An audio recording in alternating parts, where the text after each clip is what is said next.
Good morning students. प्यारे बच्चों, आज हम चैप्टर नंबर 16 प्रायिकता की एक्सरसाइज 16.3 करने जा रहे हैं। प्यारे बच्चों, कल मैंने आपको एक्सरसाइज 16.2 से संबंधित कुछ बातें आपको लिखकर भेजी थी। उसके आधार पर कुछ क्वेश्चन भी करके मैंने भेजे थे, ठीक है। और बाकी के जो क्वेश्चन उसके बचे हुए हैं उन क्वेश्चंस को आप स्वयं करने की कोशिश करेंगे। तो आइए शुरू करते हैं 16.3 एक्सरसाइज। प्यारे बच्चों, यहाँ पर आपको बताया जाएगा कि यदि कोई घटना है और वो घटित हो रही है और उसकी हमें प्रायिकता निकालनी है। मान लिया कोई घटना ए है, तो घटना ए के घटित होने की प्रायिकता ज्ञात करनी है। कितना उसका चांस है घटने का, है ना, उसका कितना हम अंदाजा लगा रहे हैं घटना के घटित होने का, उसे हमें यहाँ पर निकालना होगा। तो उसका एक फार्मूला है पी ए, यानी ए घटना के घटित होने की प्रायिकता। ए घटना के घटित होने की प्रायिकता को इस तरह से लिखेंगे, पी ए बराबर N A upon N S. N A का मतलब होगा जो घटना ए है उसका जो हम प्रतिदृश समष्टि बनाएंगे घटना ए की, उसमें अवयवों की संख्या कितनी है, तो उसे हम एन ए से प्रदर्शित करेंगे। एन एस का मतलब सवाल में जिस भी क्वेश्चन में जो भी सैंपल स्पेस बनाया जाएगा उस सैंपल स्पेस में उस प्रतिदृश समष्टि में अवयवों की कितनी संख्या है उसे हम एन एस के द्वारा प्रदर्शित करते हैं, ठीक है। तो फॉर्मूला याद रखिएगा प्यारे बच्चों, पी ए बराबर N A upon N S. Event कुछ भी हो सकता है, ई भी हो सकता है, बी भी हो सकता है, सी भी हो सकता है, एक ही जगह, ठीक है, उसमें कोई प्रॉब्लम नहीं है। तो किसी भी घटना के घटित होने की प्रायिकता पी ए बराबर N A upon N S होती है, ठीक है। अभी ये क्वेश्चन से समझ लीजिए तो आपको ये बात बिल्कुल क्लियर हो जाएगी कि क्या लिखा हुआ है। क्वेश्चन दूसरा हमने लिया है, क्वेश्चन नंबर दूसरा हमने लिया है। क्वेश्चन नंबर दूसरा ये है कि सिक्का दो बार उछाला जाता है। एक सिक्का है और उसे दो बार उछाला जाता है। हम जानते हैं जब एक सिक्के को दो बार उछाला जाता है तो उसके सैंपल स्पेस कैसे बनेंगे। तो सभी क्वेश्चन में सबसे पहले आप सैंपल स्पेस बनाएंगे। तो सैंपल स्पेस बनाएंगे जब सिक्का दो बार उछाला जाता है। सैंपल स्पेस कैसे बनाने हैं ये मैं आपको कई दिन से बताता चला आ रहा हूं। तो इसके सैंपल स्पेस हो गए H H H T T H T T, ठीक है। और इनके बीच में प्यारे बच्चों कोमा भी लगा दिया कीजिए। तो आप देख रहे हैं कि सैंपल स्पेस आपने बना दिए हैं, ठीक है। अब एक घटना दे रखी है इसमें, और घटना ये दे रखी है और ये कहा है कम से कम एक पट प्राप्त हो। कम से कम दो सिक्के जब उछाले हैं तो दोनों में से कम एक सिक्के पर पट प्राप्त हो। पट का मतलब है टेल प्राप्त हो। दूसरे सिक्के पर चाहे हेड आ जाए लेकिन कम से कम एक सिक्के पे तो टेल आना चाहिए, या दोनों पे ही टेल आ जाए, ठीक है। तो ये घटना दे रखी है कि कम से कम एक पट प्राप्त हो, ये एक घटना दे रखी है। तो हमने इस घटना का नाम ए कह दिया है। क्या है घटना? कि कम से कम एक पट अर्थात टेल प्राप्त होता है, ये एक घटना है, ठीक है। अब इसे हम सैंपल स्पेस बनाएंगे इस घटना के लिए कि कम से कम इस पूरा सैंपल स्पेस तो हमने बना दिया है, इसमें से वो सैंपल स्पेस छांटेंगे, इसमें समुच्चय के रूप में उसे वो सैंपल स्पेस लिखेंगे जिसमें कम से कम एक बार टी है या दो बार टी है। तो आपने देखा, देखो यहां पर एक बार टी है, यहां पर एक बार टी है, यहां पर दो बार टी है। तो ये तीनों ऐसी कंडीशन है कि जिसमें कम से कम एक बार तो टी है ही, दो बार भी हो सकता है टी। तो ए के जो सैंपल स्पेस है, ए के लिए जो सैंपल स्पेस है या प्रतिदृश समष्टि जो बनेगी वो क्या बनेगी? H T T H T T.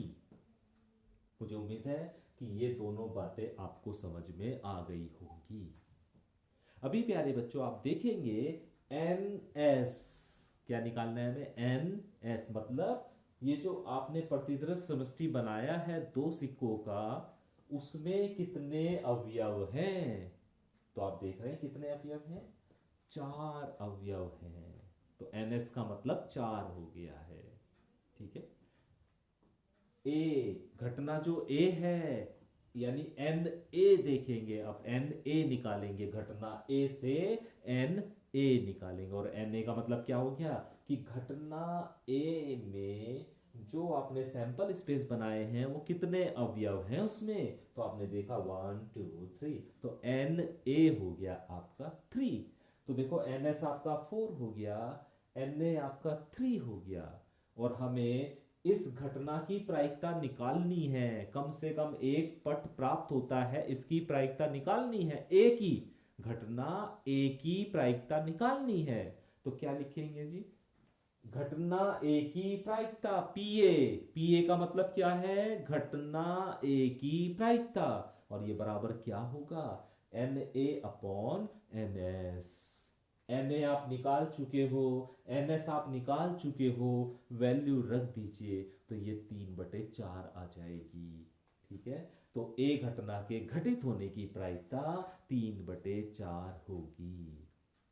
तो मुझे उम्मीद है कि अभी ये जो मैंने फॉर्मूला लिखा है, इस फॉर्मूले को आपको इस क्वेश्चन के द्वारा समझने में आसानी हो जाएगी। क्वेश्चन नंबर तीसरा देखिए प्यारे बच्चों। और क्वेश्चन नंबर तीसरा ये कहा है, एक पासा फेंका जाता है, और हम जानते हैं जब कोई पासा फेंका जाता है कि उसके सैंपल स्पेस क्या होते हैं। तो सबसे पहले प्यारे बच्चों हमने सैंपल स्पेस बना लिए जब एक पासा फेंका जाता है। अब इसमें देखेंगे कि कितने अवयव हैं, और इसे हम क्या कहेंगे? N S. तो एन एस बराबर कितना आ गया आपका? 6 आ गया। ठीक है। अब पहली घटना ये दे रखी है जिसे हमने ए मान लिया है, और ये कहा है एक अभाज्य संख्या प्राप्त होती है। जब हम पासे को फेंकते हैं तो अभाज्य संख्या प्राप्त होती है। तो कौन कौन सी अभाज्य संख्याएं हमें प्राप्त हो सकती हैं? तो अभाज्य संख्याएं वो होती हैं जो स्वयं से डिवाइड होती हैं और किसी से डिवाइड नहीं होती हैं। ठीक है। जैसे 2 3 5, 1 अभाज्य संख्या नहीं होती है प्यारे बच्चों। ठीक है।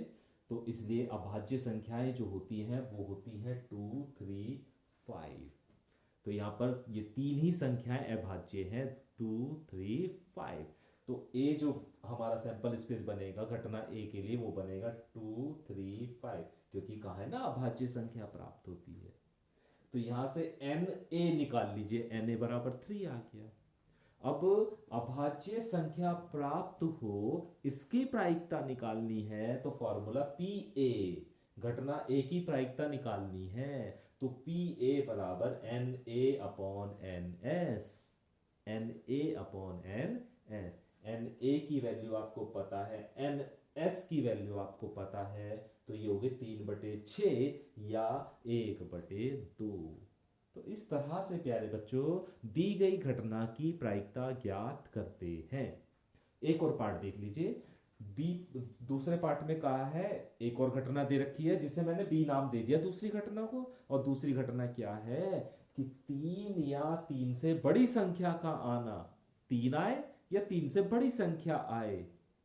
तो हमने इसका पहले बनाया कि क्या क्या आ सकता है, इसे हमने समुच्चय के रूप में लिख लिया। तो घटना बी को हमने समुच्चय के रूप में लिख लिया। और घटना बी क्या है? या तो 3 आए पासा फेंकने पर, या 3 से बड़ी संख्याएं आए। तो 3 से बड़ी क्या हो सकती है? 4 भी हो सकती है, 5 भी हो सकती है, या 6 हो सकती है। तो क्या कंडीशन? 3 भी आ सकती है, 4 भी आ सकती है, 5 भी आ सकती है, और 6 भी आ सकती है। ये 3 या 3 से बड़ी संख्याएं हैं। तो घटना बी ये हो गई आपकी, जिसे हमने समुच्चय के रूप में लिख लिया। यहां से एन बी का मान निकाल लीजिए, एन बी बराबर 4, यानी सदस्यों की संख्या निकाल लीजिए। तो एन बी बराबर हो गया यहां पर 4। अभी प्यारे बच्चों हमें इसकी प्रायिकता निकालनी है, 3 या 3 से बड़ी संख्या आने की प्रायिकता, यानी घटना बी की प्रायिकता निकालनी है। तो घटना बी की प्रायिकता निकालनी तो पी बी लिखेंगे, पी ए नहीं लिखेंगे, पी बी लिखेंगे। और पी भी बराबर होगा N B upon N S. N B आपका 4 है, एन एस आपका 6 है, तो हल करेंगे तो ये आ जाएगा आपका 2/3। तो इसका मतलब क्या हुआ कि घटना बी के घटित होने की जो प्रायिकता है वो 2/3 है। ठीक है, तो इसके प्यारे बच्चों और 3 क्वेश्चन और दिए गए हैं, यानी 3 घटनाएं और दी गई हैं इस क्वेश्चन में। उन 3 घटनाओं को आप बड़े सावधानी से पढ़ें और उन घटनाओं को सावधानी से पढ़ने के बाद स्वयं उसे करने की कोशिश करें और उसकी प्रायिकता निकालें।